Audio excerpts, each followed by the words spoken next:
Starting with the name of Almighty Allah. Assalamu alaikum. I am here Farhina Mohammad from High School Mandigam, presenting a topic named as what was the effect of colonialism on cultivation, from history for 9th class. प्यारे बच्चों, कल हमने पढ़ा कि forest लोगों की जिंदगी पे क्या असर पड़ा कॉलोनियलिज्म से। आज का जो हमारा टॉपिक है वो है what was the effect of colonialism on cultivation. आज हम देखेंगे कि कल्टीवेशन पे क्या असर पड़ा फॉरेस्ट रूल्स की वजह से।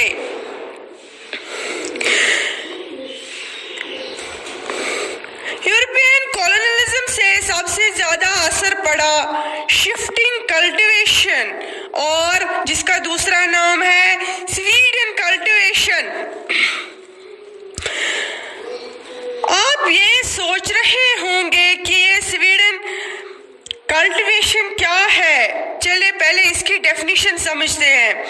Sweden cultivation is a type of farming, FA or MING farming, that involves clearing of forest area by cutting down trees and burning them into ashes, and then ashes are then mixed with soil and crops or grown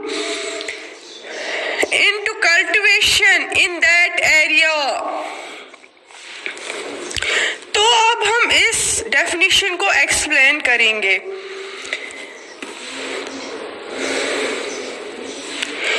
Sweden agriculture, या जिसको shifting cultivation भी बोलते हैं, इसमें क्या होता है, कुछ हिस्से जंगल के काट दिए जाते हैं और इस जमीन पर मौजूदा ग्रास और पेड़ पौधे जलकर राख हो जाते हैं, और ये राख जो है ये जमीन में खाद यानी फर्टिलाइजर का काम करती है। फिर जब बरसात की बारिशों में इस राख में बीज बोए जाते हैं और नवंबर टू अक्टूबर के महीनों में फसल काट ली जाती है। ये प्रैक्टिस करीबन कुछ ही सालों तक जारी रही। इस एरिया में और इसके बाद 12 से 18 साल तक इस जंगल के हिस्से को जहाँ पे कल्टीवेशन होती थी वहाँ अब कोई कल्टीवेशन नहीं होती है बिकॉज ऑफ कॉलोनियलिज्म। प्यारे बच्चों गौर से सुनो, इसका दूसरा नाम है स्वीडन एग्रीकल्चर और स्वीडन कल्टीवेशन या शिफ्टिंग कल्टीवेशन। दुनिया में इसको बहुत सारे कंट्रीज में शिफ्टिंग कल्टीवेशन के नाम से भी जाना जाता है। अब स्वीडन एक कंट्री है यूरोपियन कॉन्टिनेंट में नॉर्दर्न साइड से, तो इसका नाम क्यों पड़ा है, स्वीडन क्यों साथ में है, स्वीडन से क्या मतलब है यहाँ पे। स्वीडन में एक्चुअली ये प्रैक्टिस पहले कहाँ पे स्टार्ट हो गई, स्वीडन में और अमेज़न रीजन्स में।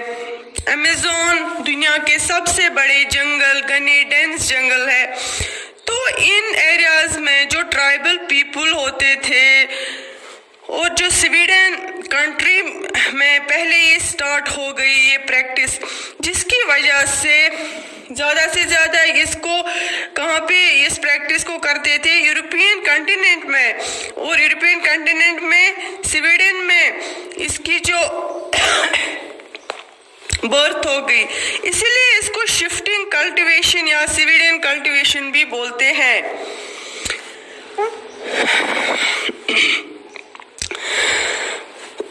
इस जंगल के जहाँ पे कल्टीवेशन होती थी वहाँ पे अब कोई कल्टीवेशन नहीं होती है क्योंकि कॉलोनियलिज्म की वजह से, और इसके दौरान जंगल का जो ये हिस्सा है ये फिर से हरा भरा रहता था, इसकी फर्टिलिटी फिर से वापस आ गई। पेड़ पौधे फिर से उगने लगे। इसे कहते हैं शिफ्टिंग कल्टीवेशन या स्वीडन एग्रीकल्चर। इस तरह की कल्टीवेशन एक एशिया, अफ्रीका और साउथ अमेरिका में होती थी।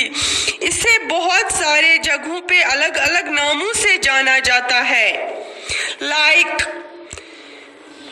lading, LADING, lading in Southeast Asia, milpa in Central America, चन्ना इन श्रीलंका और इंडिया में इसको बहुत सारे नामों से जाना जाता है, लाइक बेवर BEWAR, झूम JHUM, एक्स्ट्रा। यूरोपियन फॉरेस्टर्स का ये मानना था कि इस प्रैक्टिस से जंगलों को नुकसान पहुंचता है और जो लकड़ी इन्हें जंगलों से लकड़ी चाहिए थी यूरोपियंस को, किसके लिए? रेलवे कंस्ट्रक्शन के लिए, for ship building, for railway construction. इस प्रैक्टिस से इस लकड़ी को जल जाने का खतरा है, इसलिए इन्होंने शिफ्टिंग कल्टीवेशन पर बैन लगा दी। जो कम्युनिटीज ये शिफ्टिंग कल्टीवेशन करते थे, इन्हें फॉरेस्ट एरियाज से अलग कर दिया गया। कुछ लोगों ने ये शिफ्टिंग कल्टीवेशन छोड़कर दूसरे काम शुरू किए। कुछ ने इसकी रोक पे बगावत की, जो कि हम आगे जाके पढ़ेंगे, जो कि हम आने वाले टॉपिक्स में पढ़ेंगे। अल्लाह हाफिज।